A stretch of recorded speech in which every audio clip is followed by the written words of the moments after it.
Համար 1, համար 4 Էգզոն Բեուտալայ, համար 5 Իգոր Կրալևսկի, 2 Ալեքսանդր Կրստեսկի, 11 Դավիթ Մանոյանն ամերքի միավակտ է, համար 15 Արթուր Յոսպաշյան, 17 Մեկրոյ անցկացնում աչի եզրով, Մանոյանի բարձրից փոխանցում Տուգանային հրապարակ, դուրս է գալիս դարպասապաս, խալվում է, կորցրեց նա գնդակը, կլինի հարված, Մանոյան, վտանգավոր պայ հարված, ոչ սա Մանոյանը չէր, սա Աղվան Պապիկյանն է, ինձ Վարազդատ Հարոյանը, ամփույթ գործեց Տուգանային հրապարակում, երբ Տետեքս հավասարեցրեց հաշիվը, իսկ հիմա հարված հետևեց դարպասին և Գոր Մանուկյանը, այս տարի էլ նախկին Հարավսլավական Հանրապետություն է բաժին ասել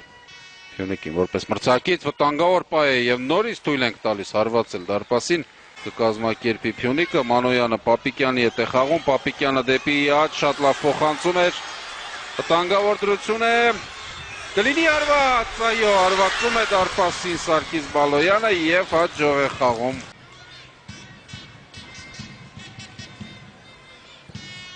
Եվս մեկ փոխանցում բարձրից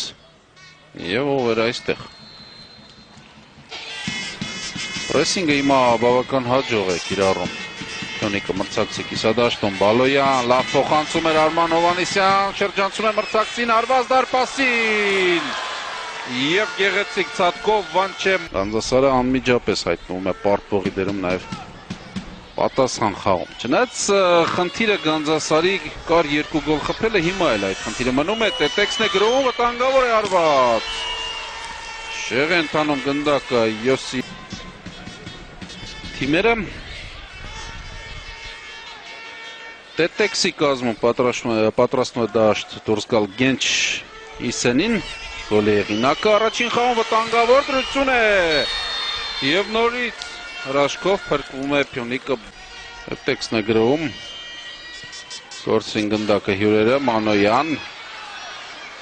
հիմա էլ Դավիթ Մանոյանն է միայնակ փորձում ճեղքել մրցակցի պաշտպանությունը, հաջող էր հարված դարպասին։ Տետեքսի գրոհը, ձախ եզրով, Բեուտուլայ, փոխանցում կենտրոն, Զայնովսկի հարված, փոխանցում, Ռացվածը գնդակը հեռվից հարված, ինչպիսի վտանգավոր հարված էր և փայլում է, պարզապես փայլում է, Գոր Մանուկյանը շատ բարդ գնդակ հեռացրեց, ու նորից անկյունային կլինի, տեսեք ինչ գեղեցիկ ցատկով հիմա մեր դարպ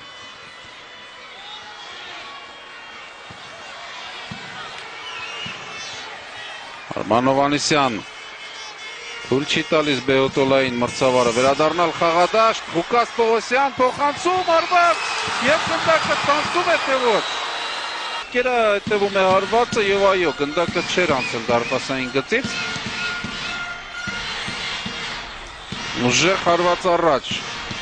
սխալվում են պաշտպանները, Ղուկաս Պողոսյան պետք է գրավել մրցակցի դարպաս, Այվազյան, Պողոսյան, Այվազյան,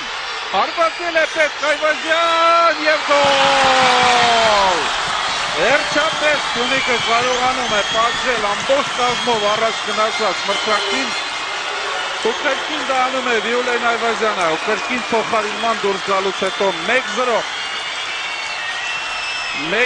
և Փյունիկը 2 խաղերի արդյունքով հիմա առջևում է 2-1 հաշվով, ավելացված ժամանակն էլ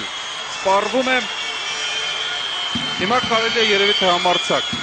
ավելի լինել ու ասել, որ Փյունիկը դուրս է գալիս հաջորդ փուլ։ Վիոլեն Այվազյան այստեղ ցույց տվեց, որ հարվածելու է, բայց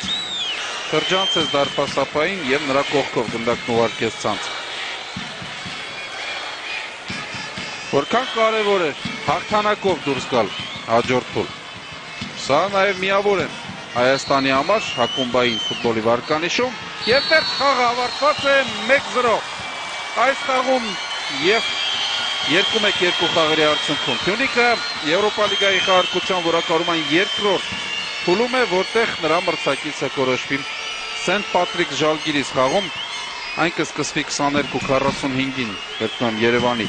ժամանակով, առաջին խաղում Լիտվայում ոչ ոքի 2-2 արդյունքն է գրանցվել, իսկ Գանձասարը առաջին խաղակեսից հետո ոչ ոքի 1-1 է խաղում